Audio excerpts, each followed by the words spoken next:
Welcome back in. One of the most interactive shows in theater history is back in San Francisco, and this time it's bringing the party to the Presidio Theater. Tony and Tina's Wedding returns with all the fun, all of the chaos, and the celebration that fans have loved for decades. It's dinner, dancing, and a whole lot of family drama, of course, with the wedding. It's all played out right in front of you and around you. This week's show comes with a special twist. One of the original creators is back on stage in a new role. Joining us now, we have actor and producer Mark Nasser. Mark, welcome into the show. Thanks for having me. I'm so excited to have you. I saw the video of this show, and it looks like so much fun. Tell me a little bit about it. You know what? It's a show where you actually go to an Italian-American wedding. Yeah. A New York Italian-American wedding for the most part. So you go to the ceremony, and then you go to the reception hall, and you eat, you drink, you dance.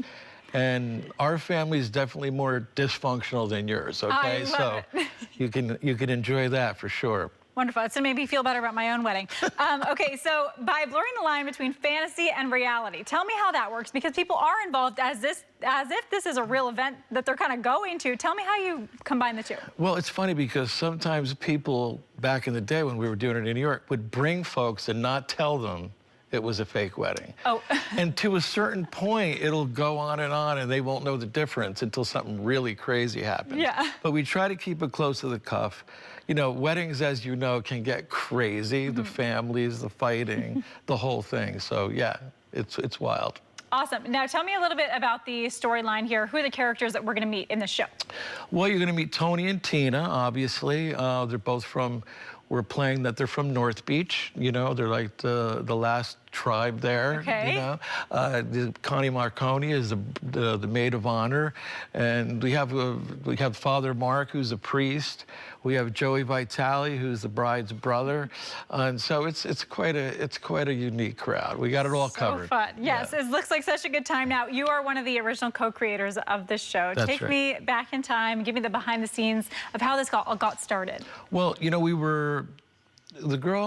the lady who played Tina, we went to college together, and we used to improv these Italian characters. Then we were in New York, and we were at these performance art clubs, and you know, she said, "Oh, I've seen so many weddings. We got to do something about a wedding." And I was like, "Hey, we got to serve food or something."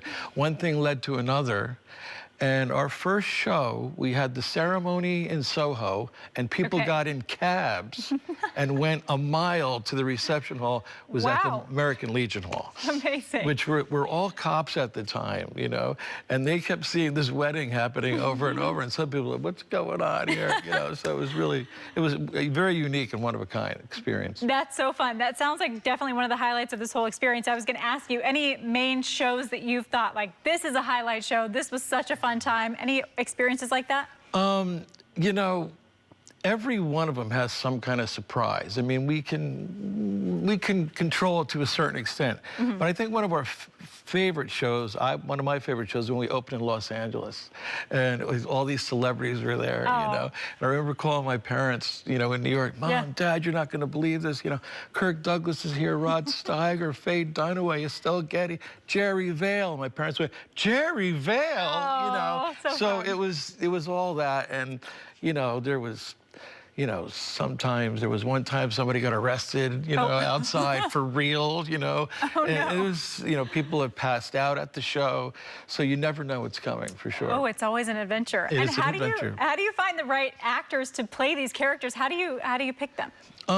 You know, it's not easy. You know, you have to have people. Actors, believe it or not, a lot of them are shy, and they find comfort on stage where they're protected. This is where they're going out into the audience, and you have to immerse yourself. It's almost like when you're a child and you're playing pretend. I'm pretending I'm this, and you're pretending you're that, and I can infuse this. Oh my God, I haven't seen you in ages. You're gonna come back and work at the club again? Yeah, absolutely, I am. I hope so, because we could use you, I'll tell you. So. Yeah, it's so fun, so interesting. What do you think it is? Obviously, it's such a unique show, but what do you think it is that people love so much about this show? You know what? There's a couple things. The immersive part of it, people love that. You know, you're right next to the person. You're not in the audience watching a show.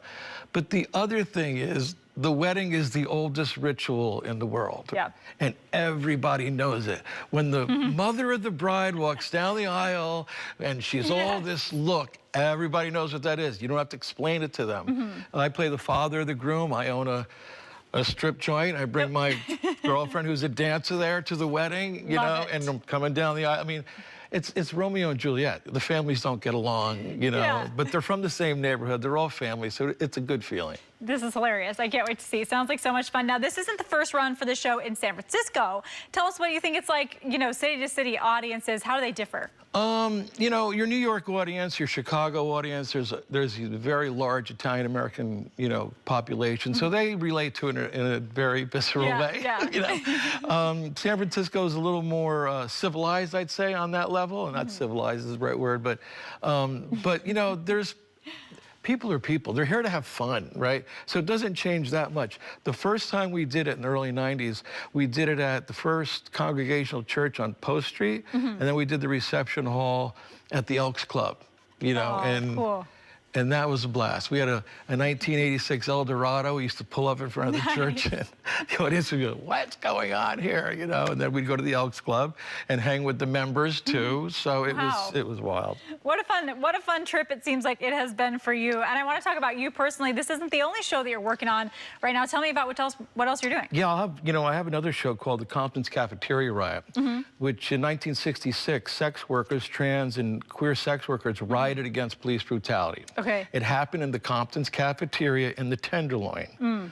Well, with two co-writers, Donna Persona and Colette LeGrand, we created a show in a diner. We built a real diner on Larkin Street. Audience comes in, they have pancakes, sausage. The characters come off the street. It's like nothing you've ever seen. We've been sold out since April.